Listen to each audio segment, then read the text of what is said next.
Hello friends, welcome to Poorna's world. అందరూ ఎలా ఉన్నారు? మీరందరూ చాలా చాలా బాగుండాలని మనస్ఫూర్తిగా కోరుకుంటున్న మీ అన్నపూర్ణ. ప్రపంచంలోనే అతిపెద్ద పక్షి శిల్పం ఉన్న జటాయు పక్షి సెంటర్ని చూసేద్దాం. ఈ వీడియోలో జటాయు ఎర్త్ సెంటర్ ఎక్కడ ఉంది, ఎక్కడ నుంచి వెళ్ళాలి, జటాయు సెంటర్కి మన సీతారాములకి ఉన్న సంబంధం ఏమిటి, అక్కడ ఉన్న రామమందిరం, శ్రీరాముని పాదాల గుర్తులు, బ్యూటిఫుల్ సీనరీస్, రోప్వేలో వెళ్ళి వీటన్నిటి గురించి తెలుసుకుందాం. ఇవి కాకుండా చందనూరు భగవతి టెంపుల్, శ్రీకృష్ణ మందిరం, మన భారతదేశంలో ఉన్న అన్ని ప్రాంతాలను టెంపుల్స్ని దర్శించడానికి వచ్చిన ముగ్గురు విదేశీ వ్యక్తులతో ఇంటర్వ్యూ. వాళ్ళు మన దేశం యొక్క గొప్పతనాన్ని ఎలా చాటి చెప్పారో చూడండి. ఎక్కడికి వచ్చాం మనం? జటాయు పక్షి కేంద్రం అండి. ఒక్కొక్క మనిషికి 555 రూపాయలు. సీతాదేవిని రక్షించిన జటాయు గురించి ఈ పక్షి కేంద్రాన్ని ఏర్పాటు చేశారు. చాలా బాగుంది. చుట్టూతా కొండలు, గుట్టలు, ఈ సీనరీస్ కూడా చాలా అందంగా ఉన్నాయి. ఎక్కువగా ఇక్కడికి అందరూ రోప్వేలోనే వస్తారండి. నడిచేవాళ్ళు చాలా తక్కువ మంది. 540 రూపాయలు టికెట్ ఛార్జ్ చేశారు. 2 చోట్లుగా తీసుకోవాలి. ఎంట్రీ టికెట్ 240, తర్వాత 300 రూపీస్ పెట్టి ఇంకో టికెట్ తీసుకోవాలి. వెయిటింగ్ హాల్ ఉంటుంది. మనం వచ్చే వరకు వెయిట్ చేయాలి. రోప్వేలో సరిపోయినంత మందిని మాత్రమే ఎక్కిస్తారు. ప్రక్కనే మెట్ల మార్గం కూడా ఉంది. 700-800 మెట్లు ఉంటాయి. మెట్లు ఎక్కి వెళ్ళాలనుకునే వాళ్ళు అట్లా వెళ్ళొచ్చు అనమాట. వెళ్ళే మార్గంలో వ్యూస్, సీనరీస్ చాలా చాలా అందంగా దర్శనమిస్తాయి. అదిగో చూడండి, అది కూడా ఒక అందమైన అనుభవమే. జటాయు శిల్పం దగ్గరకు వెళదాం. పైకి వచ్చిన తర్వాత కనిపించిన అందమైన ప్రకృతి దృశ్యాలు చాలా చాలా అద్భుతంగా ఉన్నాయండి. ఇదే ప్రపంచంలోకెల్లా అతిపెద్ద శిల్పం జటాయు శిల్పం. ఇది గిన్నీస్ బుక్ ఆఫ్ వరల్డ్ రికార్డ్స్లో కూడా చోటు చేసుకుందంట. ఈ శిల్పం ఎంత పెద్దదిగా అందంగా మలిచారో చూడండి. రామాయణంలో ఈ జటాయువు పాత్ర చాలా ముఖ్యమైనది. ఈ జటాయువు వల్లనే సీతమ్మ వారిని రావణాసురుడు ఎత్తుకెళ్ళాడనే విషయం రాముడికి తెలిసింది. ఈ సంగతి మనందరికీ తెలిసిన విషయమే అనుకోండి. సీతాపహరణ సమయంలో రావణాసురుడిని అడ్డగించి సీతాదేవిని రక్షించడానికి రావణాసురుడితో పోరాడిన జటాయువు రెక్కలని రావణాసురుడు ఖండించడంతో ఆ తెగిన రెక్కలు ఆ ప్రదేశంలో పడినాయని కేరళ వాళ్ళు చెప్తారు. అదిగో అక్కడ కనిపిస్తున్నాయి, అవి శ్రీరాముడు నడిచినప్పుడు పాదాలంట. పాదాల గుర్తులు ఇంకా అలానే ఉన్నాయి. జటాయువు శిల్పాన్ని ఇంత అద్భుతంగా చెక్కిన శిల్పి రాజీవ్ అంచల్. ఈవిడ యూరప్ నుంచి వచ్చిందంటండి. మన సంస్కృతి సాంప్రదాయాలన్నా ఇండియా అన్న చాలా చాలా ఇష్టమంట. మన ఇండియాలో ఉన్న ప్లేసులన్నీ చూడటానికి వచ్చింది. తను చెప్పే మాటల్లో మనం విందాం. ఆ కనపడుతుంది చూడండి, అదే రామాలయము.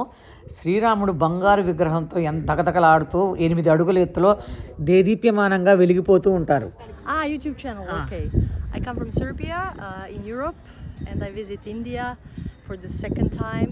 I usually go to temples and I practice yoga. But this is a great experience. This is a wonderful place, and India is my favorite country, very spiritual. So I really enjoyed it. Native. You are from which country? I'm from Serbia, Europe. Serbia. Europe. You like India? I love India. Okay. It's Since how long you are here? maybe 1 month, and I will stay 1 more month. ఏ ప్లేసులు చేసి తిరిగారు? Which places have you visited so far? I visited Tamil Nadu. I will go to Pondicherry to my Guru Sri Aurobindo and the mother. Okay. And I visited Varkala and Shrivananda Ashram. Okay. Kumbh Mela, Prayagraj. This is very special Kumbh Mela. కుంభమేళాకి వెళ్తున్నారా? It is a very sacred event. Okay. You don't miss it. It is going to end by this February 14th. You try to go. I wish the See crores of sadhus, sons. You will find a sacredness there, definitely. Thank you very much, madam. Thank you so much. Thank you, madam. Thank you so much. మా subscribers అందరూ మీ speech వింటారు. Thank you, my friend. Okay. అందరూ పడేటట్టు తిప్పుతా. నేను అందరినీ పడేస్తా. అందరూ ఆ పక్షి దగ్గర నిలబడతారు కదా. నేను నా వీడియో మిమ్మల్ని తీలేదన్నారు, బాగా తీస్తారండి మన ఇద్దరం. ఓకే, తప్పకుండా పెడతా.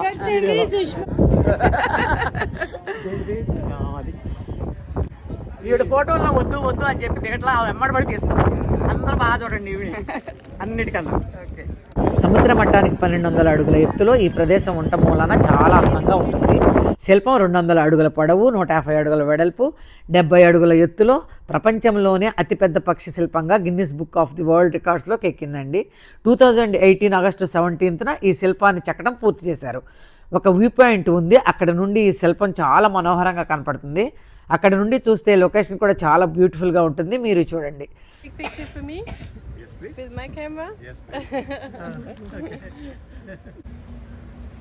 Islands. Monroe Island, yeah. Varkala. You are going through just Kerala. You No, didn't- we go to around. Yeah. No, only south. South is Only south. south. Yeah. These are all amusement places here. What Yeah. you- Yeah. you are visiting only amusement places. Yeah. India నచ్చిందా? India How do you like it? Yeah, it's really good. Yeah, thank you. Jatayu పక్షి కేంద్రం చూసిన తర్వాత lunch time అయిందండి. Morning అందరం tiffins తిన్న తర్వాత వంట కూడా తయారు చేసి వ్యాన్లో పట్టుకొస్తారు. మధ్యాహ్నం మంచి ప్లేస్ చూసుకొని అక్కడ లంచ్ చేసేసి వేరే ప్లేసెస్ చూడడానికి వెళ్ళిపోతాము. అండ్ టమాటా చట్నీ అండి, పప్పు చారు భలే రుచిగా ఉంది. తిరగముందే తిరగకుండానే. వంట చేయడానికి శారద గారు ముగ్గురిని ముందే ట్రైన్లో పంపారు కేరళకు. ఏదైనా హెల్ప్ చేయడానికి ఫణి అనే అతన్ని తీసుకొచ్చారు. వాళ్ళు మా అందరితో కలిసిపోయి చాలా సరదాగా ఎంజాయ్ చేశారు. ఇది చెంగనూరు భగవతి టెంపుల్ అండి. అమ్మవారికి సంవత్సరంకి 4 సార్లు బహిష్ట అవుతుంది. బహిష్ట అయినప్పుడు గుడి మూసేస్తారు. ఆ తర్వాత ఆవిడని పంపా నదిలో కడిగి తీసుకొచ్చి మళ్ళా పునఃప్రతిష్ఠిస్తారు. పంపానది కదా, పంపా తీసుకొచ్చి గుడిలో పెడతారు. గుడిలో కూర్చోబెడతారు. వైట్ చీర కట్టుకున్నారు, చక్కగా కట్టారు. చీర మీద మీకు రక్తపు మరకలు అవి కూడా కనబడుతుంటాయి. అమ్మవారు ప్రత్యక్షంగా వెలిశారు అక్కడ. ముందు శివుడు ఉంటారు, వెనక అమ్మవారు ముఖ ఉంటారు. రూపంలో ఉన్నారు శివుడు. అవును, అమ్మవారు వెనక పక్క, శివుడు ముందు పక్క ఉంటారు. అవునండి. తర్వాత మనం ఎక్కడికి వెళ్తున్నామండి? ఈ అంబలపాటి కృష్ణుని టెంపుల్ అండి. ఇదే ఊరు? ఇది చెంగనూరు. చెంగనూరు. Cover చేశారు. లోపల తీసేసా అంతా గుడిలో. ఇప్పుడు కృష్ణా టెంపుల్కి వచ్చాము. చాలా పెద్ద గుడి, చాలా చాలా బాగుంది.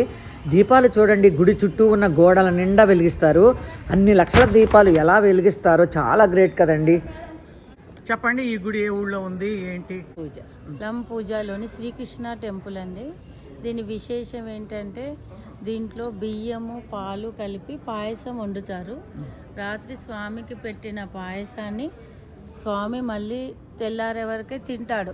తన ప్రసాదాన్ని తనే తినే ఆలయం ఏదన్నా ఉందంటే అలం పూజలోని శ్రీకృష్ణ టెంపుల్ అండి.